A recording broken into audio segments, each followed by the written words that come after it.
Hey, what's up everyone? We have a 2015 Winnebago Adventurer to take a look at today. This RV has only got 17,000 miles on it. I'm going to go over the, kind of the pros and cons of this RV. It's been here for a while and it hasn't sold yet. So I'll go over why maybe it hasn't sold yet, because I will say that this RV is selling for $110,000, which is way back of the book price of really what the coach should be in the first place. So I'm going to discuss, the reasons why maybe it hasn't sold yet. But this is a Winnebago product, an adventure. They're top of the line gas coach. So we're here on the driver's side. We have two slide outs. I don't even know if these are unlocked for us. Let's take a look. They are. Okay, so we got some good storage that runs all the way through. You can see goes back there and then to the right. So we have 3 storage bays on this side. As well, we have your dump station there, which is the cargo area right before the back of the coach. And then in the very back, we have your 5500 Cummins Onan generator. We kind of got a black, tan, and gray interior. You have a back ladder back here. Not all RVs you get a ladder, which is very important when you go up and check the roof, that you have something to get up there with to make sure that everything is looking good on your roof. You probably want to do that every 6 months or so. So we just have the big propane tank here. And then we have one other slide here on the passenger slide. So this is a 3-slide RV, obviously. And this slide kind of goes, I would say, almost 3/4 of the way down the RV, a little bit more than like a half, actually. So it's a pretty big slide, and we'll see that when we head inside. We have the outside TV with the awning that it comes out over the slide here. So not the full length, but again, about 3/4 of the RV over on this side. Some other great, the good thing about these class, the Adventure, is every Adventure I've ever had or looked at, it's, they always have great storage, big, nice, storage bays underneath, and the doors here open up side to side. They're always very smooth. I've never really run into any problems with the doors ever having issues or anything like that. We have a few 1, 2, 3 steps coming on down, so it is kind of, I wouldn't say necessarily like steep, but you do have more stairs, so it's not like a hard jump up here, but it's, I don't know, the coach is a little bit, it's pretty high off the ground, as you can see there, so that seems to be why it is a little bit steeper. We have, right as you walk in here, your controls. You have for your awning and your battery disconnect, all that good stuff. Here we are in the coach, walking in. So one of the reasons why might be a deterrent is that these recliner sofas are not original to the RV. They were put in by the previous owners, and I believe there was a couch here before. And they need to be mounted properly, which they haven't been. We will, of course, when we sell it, to make sure it's safe for a new customer. But they're not original with the RV. I actually think the color is perfectly fine, but it's just not mounted, and they're not the original chairs. You have a little bit of space on either side here that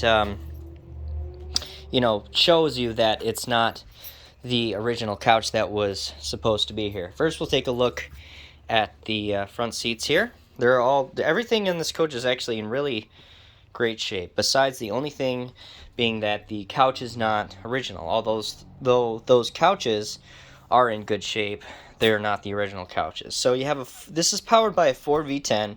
You have the LCI electronic leveling over there on the left-hand side. You also have a door, which sometimes you don't always get in a gas coach, which is nice to have, that you don't always have to walk through the the main door there to get into your driver's seat. It's right there for you, so you can just get in and out. You don't have one on the passenger side. On the passenger side, you do have this nice slide-out tray for when you're going down the road and you're working on your laptop, or you are eating or what have you. You have backup cameras, nice side view cameras in this. Don't have an overhead bunk. You just have some nice storage up there, up above. This is really an RV made for two, not really anymore because it only sleeps two. Because again, there may have been a pull-out sofa here, or the sofa to some degree would have been made into a bed. So that's another reason this is truly made for two. You could always replace the recliners and put in another pull-out sofa. That wouldn't be too difficult of a thing to do at all. So you could always go back to that, but this is truly, even with that, it's only then going to sleep four. Some of the gas coaches will sleep, 6, sometimes even like up to 8. So this only sleeps 2 and is really only meant for 2. Right across from these chairs, we have another one of the recliner sofas. There was not supposed to be anything here before. I don't believe it was just an empty space where they got 3 and then they had an extra one to put there, because it looks like this space was just not supposed to have anything there, because right to the left you have your dinette there, and then to the right you have your fireplace and your TV. So maybe, I don't know, I don't think there was really supposed to ever be anything there. They just had an extra sofa that was there. You got some nice kind of, I don't know, I wouldn't say dark, but not light wood throughout the coach, as you can see here. We have the L-shaped kitchen. Now this is permanently in here, so this does not slide in and out, although the table does flip up and flip down, and it gives you a lot more counter space in here. This is actually your sink that's out here, so instead of the sink being, there, it's on the actual slide out. This does not slide in and out, although you still do have plenty of room to make your way through here when the slide is in.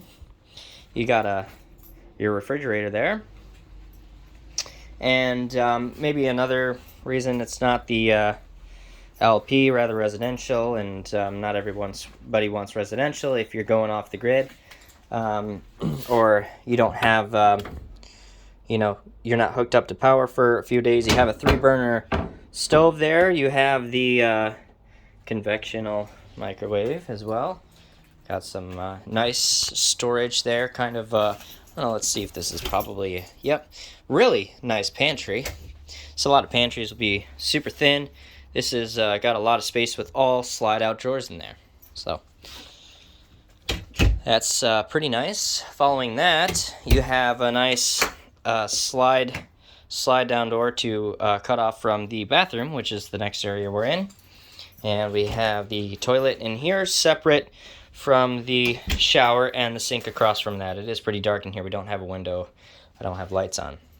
So going back, and we are in the bedroom now. Here's another thing that we've kind of run into, is that this bed is one of the air beds. And so the only thing, because it has to flip up in order to make it so that you can realistically get it out of the way, because when this bed comes in, you barely have a lot of room to get through the bed, and so you have to basically put that up and put that down every morning to get it out of your way. Once you get out of bed, to put it up and get it out of the way, to get around the bed, and then put it down later on. But you can only use either an air mattress or a memory foam mattress for this. You cannot use a traditional box spring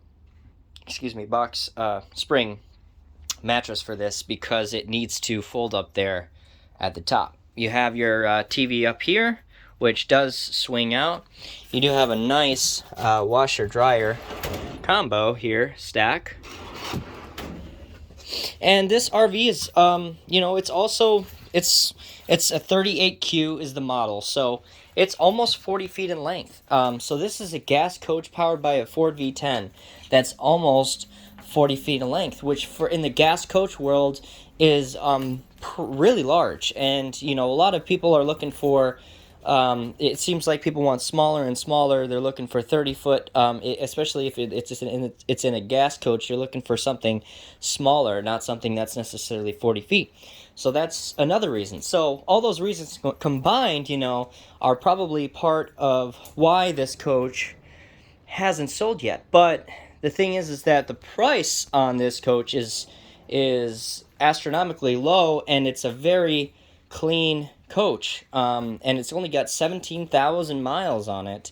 And it is a Winnebago Adventurer, so it's a great make of a coach with lots of storage, and it drives great as well. So let me know what you guys think of this coach down in the comment section. If you haven't subscribed to the channel already, definitely do so, because I make videos like this all the time. Alright guys, thanks for watching. We'll see you next time.